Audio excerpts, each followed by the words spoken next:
Yesterday we posted the trailer to our biggest project yet, an uncensored free documentary covering the entire history of ISIS, premiering over on our website, Armchair History TV. Use code FREEHISTORY to watch today for free.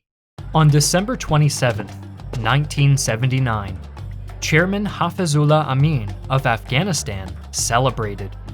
After religious insurgents, democratic activists, and even rival communists had taken up arms, Amin had finally secured a Soviet military presence to help him control his rebellious nation. He proudly told his dinner guests, "The Soviet divisions are already on their way here. Paratroopers have landed in Kabul. All is going well." However, they were not there to help him. By dawn the next day, Amin would be dead, and the Soviets would enter a conflict from which they would never recover. The Soviet decision to invade Afghanistan was the result of decades of geopolitical interests and sunk costs. During much of the Cold War, Afghanistan was a neutral state, closely orbiting the Soviet Union. The landlocked kingdom was a springboard for Soviet influence in the Middle East and India. Through millions of dollars in economic investment, officer training, and diplomatic support, the Soviets kept the mountainous realm on a tight leash. Initially, this tight leash meant a close alliance between the communist juggernaut and the Afghan leadership. Afghanistan welcomed Soviet assistance, especially since their deep rivalry with Pakistan left the kingdom without any partners. However, the conservative, religious, and nationalist Afghan people generally resented Soviet influence. Anti-communist incidents throughout the 1960s and 1970s worried the Kremlin that their influence over Afghanistan might be threatened.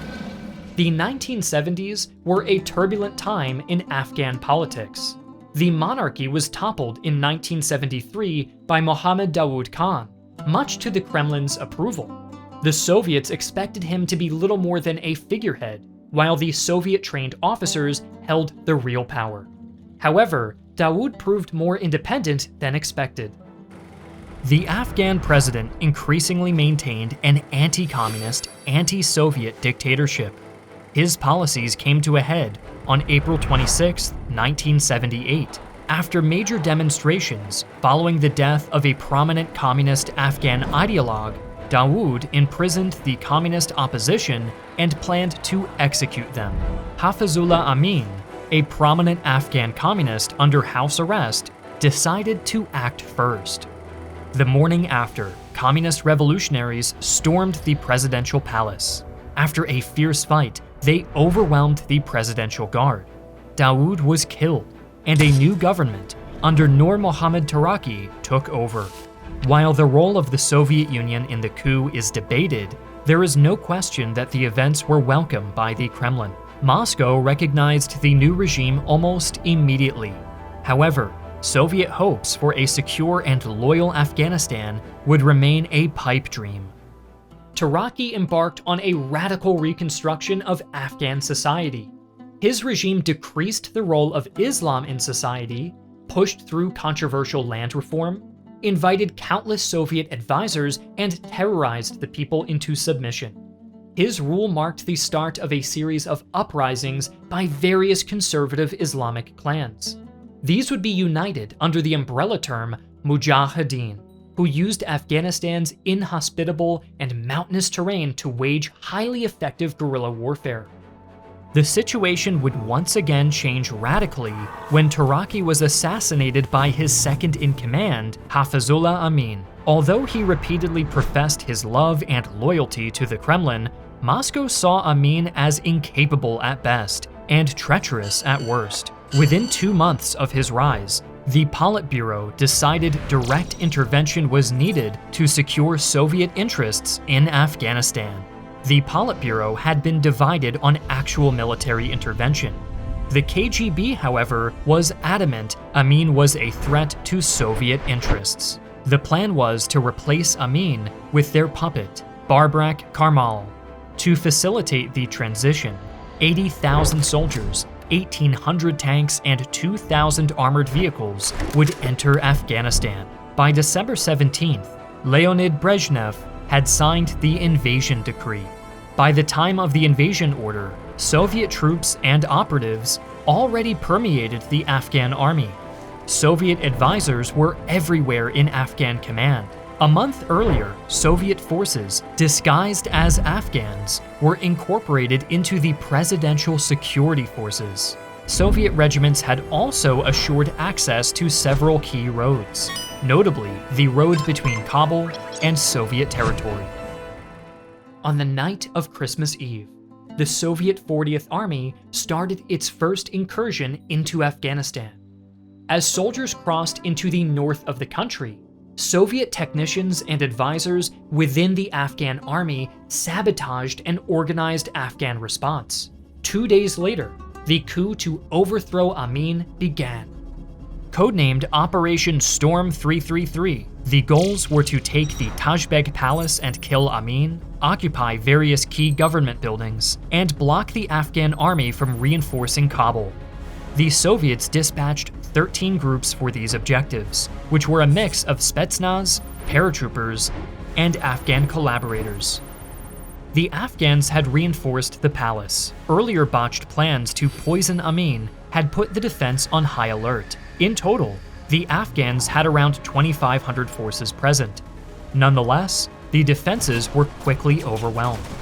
After a short but fierce battle, lasting no longer than 45 minutes, Soviet forces entered the palace, systematically cleared its rooms, and killed Amin. That same night, Karmal was flown in. The operation had left 300 Afghan soldiers killed and thousands surrendering. At the cost of 15 operatives killed, the Soviets were now in complete control of Kabul. Operation Storm 333 marked the start of the occupation of Afghanistan. The invasion followed 2 main land routes and 1 air corridor. The Red Army quickly took core strategic targets like cities and military strongpoints, but failed to deal with the Mujahideen in the countryside.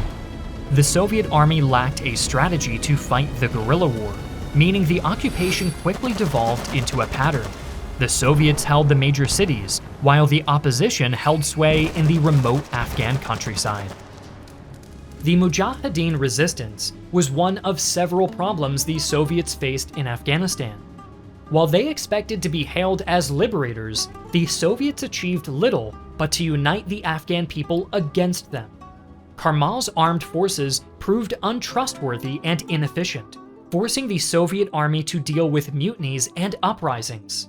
What started as a simple supportive action to facilitate a coup became a long-term occupation, provoking unrest and international condemnation.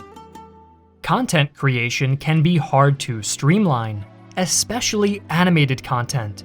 Finding an efficient way to turn scripts and storyboards into illustrations and animated scenes was a huge challenge for me early on. But I was able to find effective ways to streamline my process, and now I'm able to put out new videos each week instead of one a month. If you sell merchandise, streamlining fulfillment can be similarly challenging, and those of you who run an e-commerce business already know shipping consumes valuable time and resources. That's why I want to thank the sponsor of today's video, ShipStation, a multi-carrier shipping solution that integrates wherever you sell online, streamlining your workflow so that your business can grow, even when you're on summer vacation.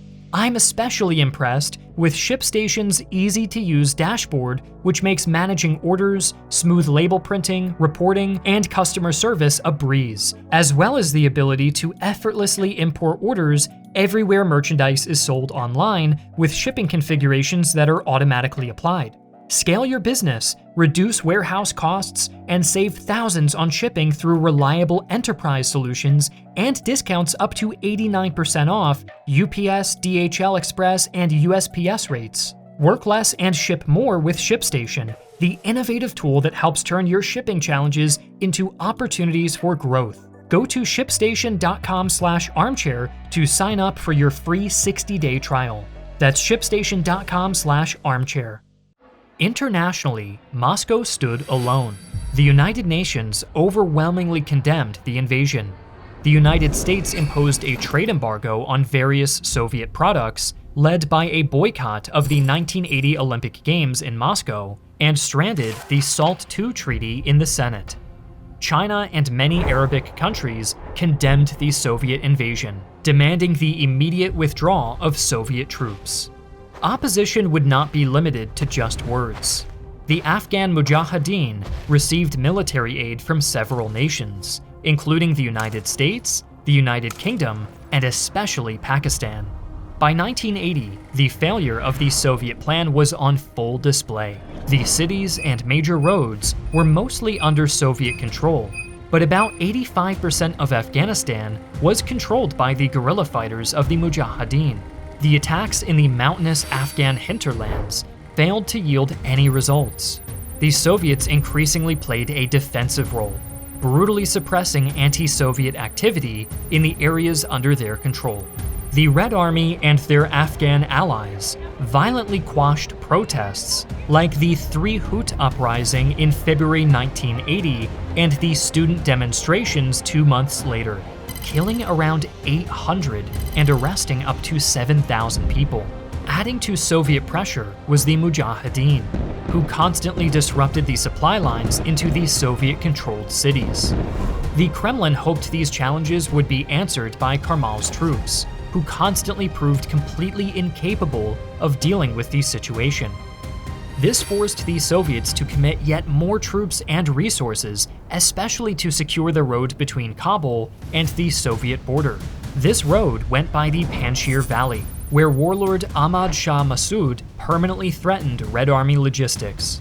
The Soviets launched 9 offensives in attempts to dislodge him, and every single time, the guerrillas used the terrain to foil these offensives. The Mujahideen also received considerable international assistance. Over 6 years, the CIA funneled $3.2 billion worth of weapons, economic assistance, and military training to the Mujahideen and their Pakistani allies. This notably included surface-to-air missiles that challenged Soviet aerial dominance. Pakistan played a major role in this conflict as well. It served as a key ally, financier, and operational base for the Mujahideen. Britain's MI6 was also deeply involved. It notably assisted Massoud in the Panjshir Valley, supplying his forces with high-tech equipment, but it also provided training to Mujahideen forces through its office in Islamabad. Between 1981 and 1985, both forces used brutal tactics on each other and the civilian population. The Soviets used chemical weapons, airstrikes against civilian targets, and massacres of civilians suspected of sabotaging the Red Army. Various Mujahideen factions engaged in extreme torture. By the end of 1985, over 4 million Afghans had fled the country. These ruthless measures did little to end the war in either side's favor. The Soviets were drawn further and further into an unwinnable conflict. To the new Secretary General, Mikhail Gorbachev, that was abundantly clear. Under his leadership, the Soviets started to search for an exit strategy. The challenge mainly consisted of withdrawing from Afghanistan while saving face. To accomplish that goal, the Kremlin set out on a gradual withdrawal, while strengthening the communist regime to a point where it could survive on its own. To strengthen national consolidation, Gorbachev removed Karmal. He stated that the main reason that there has been no national consolidation so far is that Comrade Karmal is hoping to continue sitting in Kabul with our help. He was replaced by Mohammad Najibullah. Although he tried to reunite the country by releasing prisoners, legalizing political parties, and positioning Islam as a unifying factor, mistrust toward the government persisted. Alongside the change in leadership, the Soviet Union gradually started to distance itself from military activities in Afghanistan. It grew the Afghan army and restricted Soviet activities to assisting roles. Although the army grew rapidly, it also suffered a 10% annual desertion rate, and new attacks against the Mujahideen failed to yield any concrete results. In 1988, The Geneva Accords were signed between Pakistan and Afghanistan. Both nations agreed to refrain from interference in each other's territory and allow Afghan refugees to voluntarily return to their homes. The agreement was also signed by the Soviets and the United States, who acted as guarantors. By signing the accords, the Soviet Union officially committed to withdrawal, which would take place over the following year. Soviet withdrawal was completed in 2 waves, with the first during the summer of 1988 and the second over the following winter. The withdrawal was mostly conducted peacefully, with the notable exception of Operation Typhoon. As the withdrawal took place, the Soviets negotiated ceasefires with local Mujahideen commanders. Among them was Ahmad Shah Massoud, still holding the Panjshir Valley. Dmitry Yazov, the defense minister of the Soviet Union, feared that his troops posed an existential threat to Najibullah's regime after the Soviets withdrew. Here, Yazov ordered the 40th Army to violate the agreement with Massoud. The attack resulted in 600 Mujahideen casualties. In the end, the final operation of the Soviets in Afghanistan was emblematic of the entire conflict. It accomplished no significant strategic goal and left hundreds dead. For the Soviet Union, the war was a fiasco. It had cost them billions of dollars and around 70,000 casualties. Furthermore, it had damaged the reputation of the Soviet Union beyond repair. The capability of the Red Army was cast in doubt, emboldening anti-Soviet sentiment, leaving many potential detractors to believe that the mighty superpower could be defeated. Veterans openly critiqued Soviet leadership, weakening the Communist Party's stranglehold over public discourse. Within a year, the Eastern Bloc would collapse, and the state itself only lasted 2 more years. The war had left Afghanistan in a state of disrepair and turmoil. Najibullah, too, failed to unite the country. The Mujahideen continued fighting, transforming the Soviet-Afghan War into the first Afghan civil war. Mujahideen factions, democratic forces, and ultimately the Taliban would take control of Afghanistan. The war led to approximately 2 million deaths, over 7 million internal and external refugees, and threw Afghanistan into a spiral of political instability, factionalism, and extremism, from which it has yet to emerge.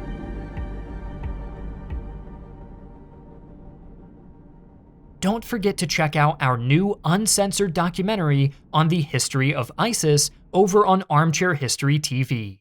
Use code FREEHISTORY to watch for free.